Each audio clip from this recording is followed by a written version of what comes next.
The final PlayStation Plus games for 2021 have been leaked. That's right, December's PlayStation Plus games have leaked on the internet kind of the same way they do every month, because that aggregate deal French website seems to publish them early. I have no idea how they get access to them early, but they seem to. Honestly, it's a pretty decent month for PlayStation Plus. I'm going to go through what the games are that are leaked for PlayStation Plus December. You can consider these pretty much confirmed, but not 100% confirmed until Sony actually go ahead and do it next week. I would expect the announcement to be on the 1st of December officially, but this will do for now. We're going to talk about what the games are. We'll talk about the trophies really briefly. We'll talk about why you should care about these games or not care about these games, and I'll give a score for PlayStation Plus as well.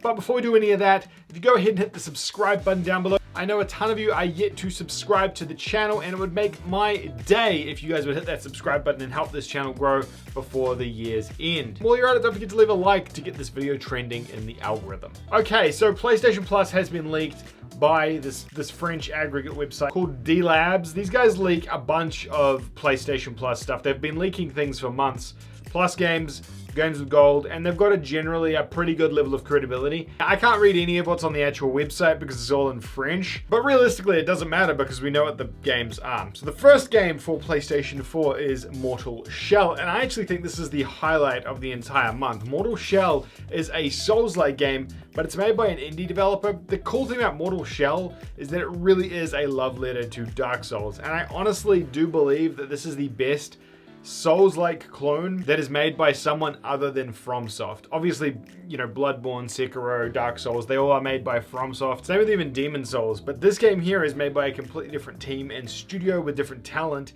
and they managed to nail the feel of a Dark Souls game, the tone of a Dark Souls game, and innovate on a Dark Souls game in their first iteration of a Dark Souls game, which I think is incredibly impressive. I don't know a huge amount behind the studio with this game, except for the fact that they clearly love the Souls franchise. If you enjoy Dark Souls, I think you'll enjoy this game.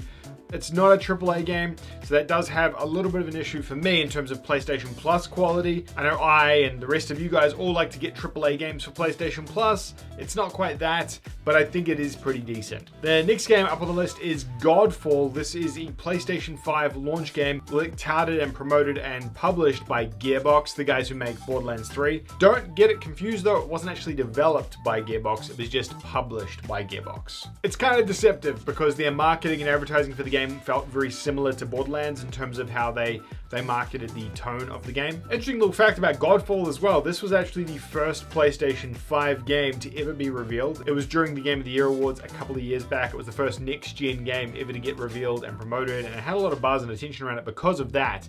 The game itself reviewed pretty poorly. It was a pretty average hack and slash game with the Borderlands loot mechanics added onto it as well. Same thing you see in Destiny, Diablo, and Borderlands being very famous for it, having a bunch of weapon variations, except instead of guns like Borderlands, this one is melee combat weapons. It's more of a fantasy action RPG style game versus a fantasy post-apocalyptic shooter RPG style game. The reason I guess this is on Plus is for two reasons. One, they needed a PS5 game, and this is a decent quality PS5 game. I mean, it is of a AAA caliber, so you're getting a AAA game from this, even if it isn't the best game on the PS5's library. Secondly, they probably needed a multiplayer game. I've noticed a trend over the last couple of months with PlayStation Plus games focusing very heavily on multiplayer.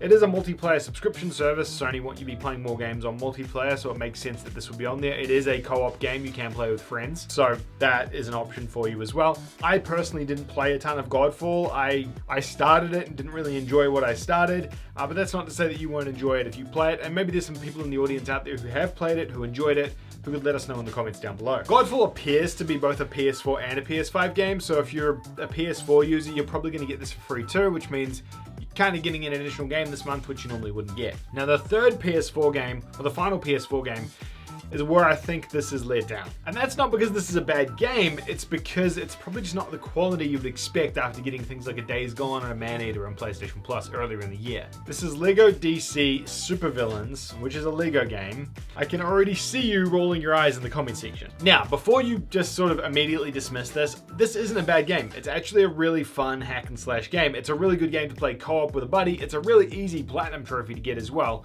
Time consuming, but easy. It's got an interesting story in it, and the LEGO games are just mindless fun. You kind of don't, there's no consequence to them. You just have to smash stuff in a LEGO world, collect stuff, interact with stuff. They are a bunch of fun. They just do become very samey. If you've played one Lego game, you've played pretty much every Lego game on the market. This one here was good. I played it. I enjoyed it. I didn't think there was any problems with it. It's just probably not the kind of thing I would expect to be on PlayStation Plus. This game here is probably the only game out of all of them that throws me through a bit of a loop in saying, maybe this isn't real for PlayStation Plus, although we had the same thing with Mortal Kombat, which turned out to be very real. So those are our three games. We've got Lego DC Supervillains, we've got Godfall, and we have Mortal Shell. Honestly, Mortal Shell saves this for me. If that wasn't included in here, I would say it's a pretty average month, but Mortal Shell is a very, very good game. Godfall, I think, is a pretty decent game. It is a AAA caliber, so you're getting something like of that high standard that I think has mass appeal, being an action RPG, and then you're getting a Lego game in there as well. I guess the cool thing about this is that if you're playing games over the holiday periods, maybe with younger siblings, younger family members who are coming from out of state or coming to visit, you can play it with them. So that's an option for you as well. Maybe that's what Sony was thinking. I mean, I doubt it. Honestly, they were probably just thinking of giving us a cheap budget game, but hey, who knows? What do you guys think of this lineup of PlayStation Plus games? I would say this is probably better than the last couple of months we've been getting. It's a probably decent-ish note to finish the year on.